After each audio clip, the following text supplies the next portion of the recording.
Canada study process ఎలా start చేయాలి, అసలు ఎక్కడి నుంచి మొదలు పెట్టాలి అనేది ఈ వీడియోలో చూద్దాం. స్టెప్ బై స్టెప్ గైడ్ ఉంటుంది. From course to flight tickets, తల నుంచి మొదలై తోక వరకు ప్రతి డీట్ మనం ఈ వీడియోలో మెన్షన్ చేస్తున్నాం. సో వీడియో పూర్తిగా చూడండి. అలాగే నాకు సపోర్ట్ చేయడం మర్చిపోకండి. కింద కమెంట్ చేయండి, లైక్ చేసి సబ్స్క్రైబ్ చేసుకోండి. నేను మీ Mr.flst, మీరు చూస్తున్న మన తెలుగు యూట్యూబ్ ఛానల్ ఫ్లస్ట్ అబ్బాయి. నేను నా ప్రాసెస్ స్టార్ట్ చేసేటప్పుడు మీలాగా చాలా డైలమాలు ఉన్నాయి, ఎక్కడ నుంచి స్టార్ట్ చేయాలి, ఎలా స్టార్ట్ చేయాలనేది. సో అలాంటి డైలమా మీరు పడొద్దని ఈ వీడియో చేస్తున్నాను. నేను ఆల్రెడీ మనకి అబ్రాడ్కి వెళ్ళి చదువుకోవాలంటే ఎంత ఖర్చు అవుతుంది, కెనడాకి పోయి చదువుకోవడానికి ఎంత ఖర్చు అవుతుంది అనేది పూర్తి వీడియో చేశాను. కింద డిస్క్రిప్షన్ బాక్స్లో ఇస్తున్నాను, వెళ్ళి చూడండి. So let's get started. First మనము అబ్రాడ్ వెళ్దాం అనుకున్నప్పుడు మెయిన్గా చేయాల్సింది ఏంటంటే మీ కోర్స్ సెలెక్ట్ చేసుకోవడం. నీకు బ్యాచిలర్స్ ఏదైతే చేసావో లేదా నువ్వు 12th తర్వాత వెళ్తుంటే నీ ఇంట్రెస్ట్ పరంగా దాదాపు అయితే కెనడాకి 12th తర్వాత కూడా వెళ్తారు, అంటే మన ఇంటర్మీడియట్ తర్వాత. నేనైతే రికమెండ్ చెయ్య, మా ఫ్రెండ్ ఆల్రెడీ అట్లనే వెళ్ళాడు, చాలా స్ట్రగుల్ అయ్యాడు. సో నేనైతే ఏం చెప్తానంటే బ్యాచిలర్స్ అయిన తర్వాత వెళ్ళండి ఒకవేళ వెళ్ళాలనుకుంటే, లేదా జాబ్ పర్పస్కి వెళ్ళండి, అంటే డైరెక్ట్ జాబ్ వెతుక్కొని. అంతేగాని ఇంటర్మీడియట్ అయిపోయిన తర్వాత డైరెక్ట్ వెళ్తా అంటే నేనైతే వద్దంట. ఎందుకంటే అంత మెచ్యూరిటీ కూడా ఉండదు, పెద్ద స్ట్రగుల్ ఉంటుంది, హోమ్ సిక్నెస్. అంటే అంత చిన్న ఏజ్లో అంత హెవీ బర్డెన్ అనేది తీసుకోవడం కొంచెం కష్టం. కొందరు స్ట్రాంగ్ ఉంటారు మెంటల్గా, ఫిజికల్గా, అది వేరే విషయం. కొందరు వీక్ ఉంటారు. సో దానివల్ల వాళ్ళ పూర్తి కెరీరే దెబ్బతినే అవకాశాలు ఉంటాయి. సో నా పరంగా వస్తే మాత్రం నేను 12th తర్వాత వద్దంట, మినిమం అండర్ గ్రాడ్యుయేషన్ అయిపోయిన తర్వాతనే వెళ్ళమంట. సో ఫస్ట్ వచ్చేసి మన కోర్స్, మాస్టర్స్ చేయాలనుకుంటే, బ్యాచిలర్స్ చేయాలనుకుంటే ఏ ఫీల్డ్ లో మనం కోర్స్ చేద్దాం, ఏ ఫీల్డ్ లో మనం స్టడీ చేద్దాం అనేది మీకు ఐడియా ఉంది. నెక్స్ట్ ఏ కంట్రీ, నేనైతే కెనడా చూస్ చేసుకున్నా. ఒకవేళ మీరు వేరే కంట్రీకి వెళ్ళాలనుకున్న ప్రాసెస్ ఇదే ఉంటుంది కాబట్టి చూడొచ్చు. ఏ కంట్రీకి వెళ్తే మనకి సెట్ అవుతుంది, మన ఎడ్యుకేషన్ కి, మన జాబ్ కి ఏ కంట్రీ బెస్ట్ అనేది సెలెక్ట్ చేసుకోవడం. అంటే మన దగ్గర అనుకోండి అందరు యూఎస్ఏ పోతారు. నాకు 10th క్లాస్ లో సగం మంది ఇప్పుడు యూఎస్ఏలో ఉన్నారు.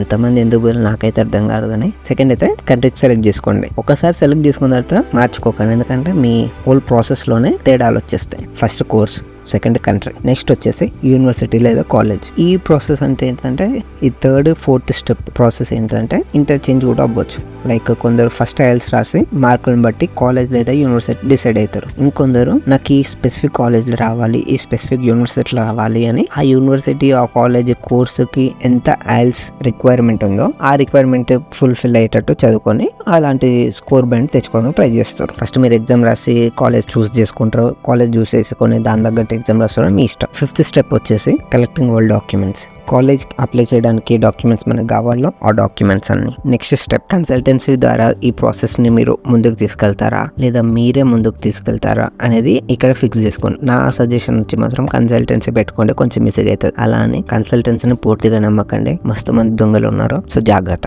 మీకు ప్రతి ప్రాసెస్ ఐడియా ఉండాలి, ప్రతి స్టెప్ ఐడియా ఉండాలి, కానీ కన్సల్టెన్సీ పెట్టుకోవాలి. ఎందుకంటే బర్డెన్ అనేది తక్కువ అవుతుంది. ప్రతిదీ మీరు చేయని అవసరం లేదు, వాళ్ళు చేసి పెడతారు. కానీ ఏం చేస్తున్నారో మీకు ఐడియా ఉండాలి. సో ఎప్పటికప్పుడు ఎద్దును పొడిచినట్టు వాళ్ళని పొడుస్తూనే బండి ముందుకు సాగుతుంది, సేఫ్ ఉంటారు. సో ఇప్పుడు కన్సల్టెన్సీ వచ్చేసింది, మనకు కావాల్సిన కాలేజ్కి అప్లికేషన్ కావాల్సిన డాక్యుమెంట్స్ వచ్చేసినాయి. ఒకవేళ మీరు ఏదైనా మిస్ చేసినా కన్సల్టెన్సీ వాళ్ళు మీకు మళ్ళీ చెప్తారు ఏమేమి డాక్యుమెంట్స్ కావాలో. ఐఎల్స్ రాసేసారు, యూనివర్సిటీ కోర్సు మీరు సెలెక్ట్ చేసుకున్నారు, కన్సల్టెన్సీ వాళ్ళు కూడా సజెస్ట్ చేస్తారు. అదని వాళ్ళు సజెస్ట్ చేసిన వాటికే వెళ్ళకండి, ఎందుకంటే వాళ్ళకి కొంచెం కమిషన్ పోతుంది. సో వాళ్ళు సజెస్ట్ చేసిన వాటి చూసండి, బట్ మీరు ఏదైతే టార్గెట్ పెట్టుకున్నారో వాటిని కూడా అప్లై చేయండి. నెక్స్ట్ 7th స్టెప్ వచ్చేసి కాలేజ్ లేదా యూనివర్సిటీకి అప్లై చేయడం. ఈ అప్లై చేసిన అయిపోయిన తర్వాత ఆఫర్ లెటర్ ఎట్లయినా రావాల్సిందే. సో ఈ 1-2 months టైం పాస్ చేయకుండా లోన్ ప్రాసెస్ స్టార్ట్ చేయండి. నేను ఆల్రెడీ లోన్ మీద కూడా ఒక వీడియో చేశాను, కింద డిస్క్రిప్షన్ ఇస్తాను. లోన్ ప్రాసెస్ స్టార్ట్ చేసండి, ఎందుకంటే మనకి లోన్ ప్రాసెస్ ఖచ్చితంగా 2 to 3 months పడుతుంది. మస్తు తిప్పించుకుంటారు, పెద్ద తలకాయ నొప్పి లోన్స్. సో ఎంత తొందరగా వీలైతే అంత తొందరగా స్టార్ట్ చేసేసి. నెక్స్ట్ 9th స్టెప్ వచ్చేసి అరేంజింగ్ మనీ. ఇదే లోన్స్ లేకుంటే రాకపోతే వేరే దగ్గర నుంచి అరేంజ్ చేసుకోవడం. ఇదంతా చేసే లోపు ఖచ్చితంగా మీకు ఆఫర్ లెటర్ వచ్చేది. ఆఫర్ లెటర్ యాక్సెప్ట్ చేసేయండి, సీట్ బుక్ చేసుకోండి, అంటే డిపాజిట్ ఫీ చేసేయండి, సీట్ బుక్ చేసేసుకోండి. మీరు నాలా కెనడాకి వెళ్తుంటే ఫస్ట్ ఇయర్ ఫీ మొత్తం కట్టేసేయాలి కాబట్టి ఫస్ట్ ఇయర్ ఫీ మొత్తం కట్టేసేయండి. తర్వాత జిఎస్సి ఏంటిది అనేది కూడా నేను ఆల్రెడీ మన ప్రీవియస్ వీడియోస్ లో చెప్పాను. టోటల్ మనకి అబ్రాడ్ వెళ్ళి చదువుకోవాలంటే కాస్ట్ ఎంత అవుతుంది అనే వీడియోలో జిఎస్సి గురించి కూడా మీకు చెప్పాను. ఆ వీడియో చూస్తే మీకు ఇది జిఎస్సి గురించి అర్థమైపోతుంది. సో జిఎస్సి కట్టేసిన తర్వాత డాక్యుమెంట్స్ ఫర్ వీసా.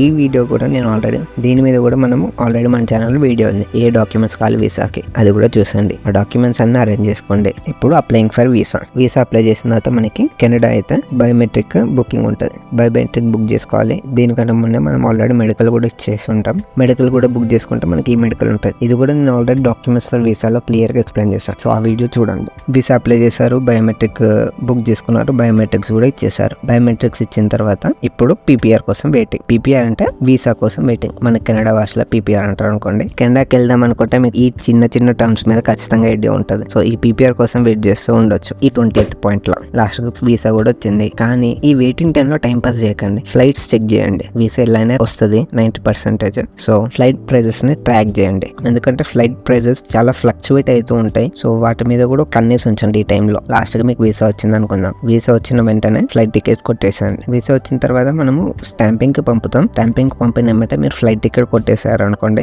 ఏ లోళ్ళు ఉండదు. స్టాంపింగ్ పంపిన 10 days 1 week లో మీకు వీసా స్టాంప్ అయి పాస్పోర్ట్ మీ చేతికి వస్తుంది. ఈ స్టాంపింగ్ అయిపోయిన తర్వాత ఫ్లైట్ టికెట్స్ బుక్ చేసుకోండి. అంతే అబ్బా. కోర్స్ సెలెక్షన్ నుంచి ఫ్లైట్ టికెట్స్ బుకింగ్ వరకు నీకు ప్రతిదీ ఈ వీడియోలో మెన్షన్ చేస్తాను. ఒక్కొక్క స్టెప్ ఇన్ డెప్త్ ఎందుకు వెళ్ళలేదంటే నేను ఆల్రెడీ మన యూట్యూబ్ ఛానల్లో ప్రతి దాని మీద వీడియో చేశాను. ఆ ప్రతిదీ నేను డిస్క్రిప్షన్ ఇస్తాను.